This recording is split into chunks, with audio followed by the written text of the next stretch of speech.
Welcome to Vlog 2 from the Borras and Holt Community Protection Camp.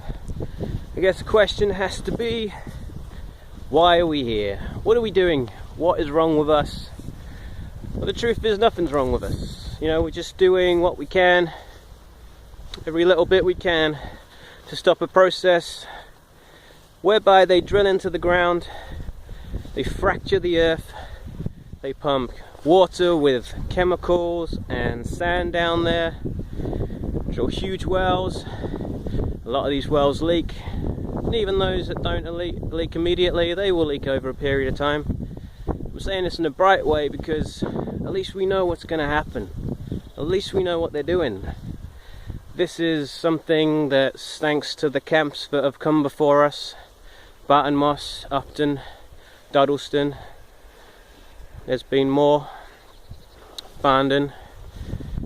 Camps that have paved the way for us to be able to do what we're doing now with facts and information that simply wouldn't have been given us by the industry. So what we're trying to do now is kind of buy people enough time to look into it themselves. We're not trying to tell people what to think, God no. You know, ultimately people will think what they think, but when these decisions are made as quickly as they're made and we don't have time to look at the facts or do our own research, and suddenly there's just a drill there on our doorstep and it's happening, it's not good enough. And so we're going to buy you guys that time. You know, look into it. Google fracking. Look at Pennsylvania. Look at Texas. Look at America. Look at Australia. Look at all the places that have been absolutely damned by this industry. And don't believe them when they say it won't happen over here, but it's different.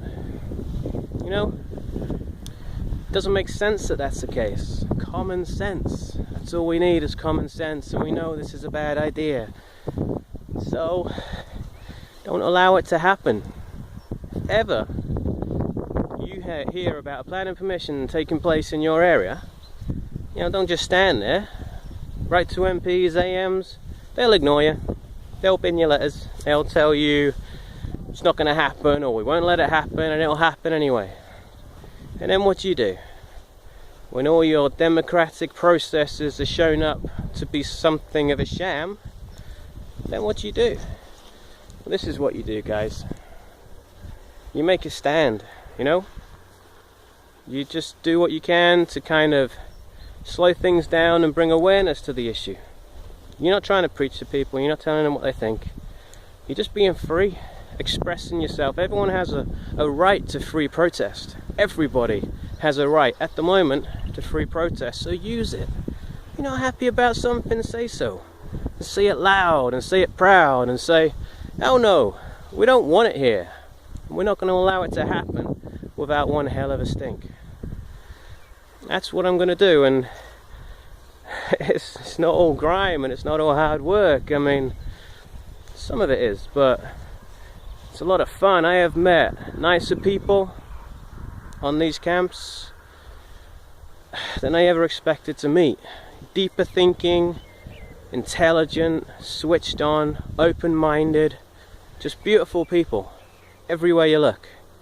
I've learned so much. I've had my entire world turned upside down, inside out, and I struggled with that for a while. But just because you know that the world's a bad place at times, it doesn't mean you have to let it drown you. You know? To have that information and knowledge, and to be a part of it, and to be able to influence it and perhaps change it, or at least speak your mind and be at peace in yourself that you tried, that's enough. And if everybody did that little bit, everything would change overnight. Everything would change. So, you know, do what's in your heart. If you see something's wrong, do something about it. That's all. No one can ask any more or any less, and you'll feel so much better for it, like I do now. Thank you for joining me on this Vlog 2. There will be more. Take care. Bye.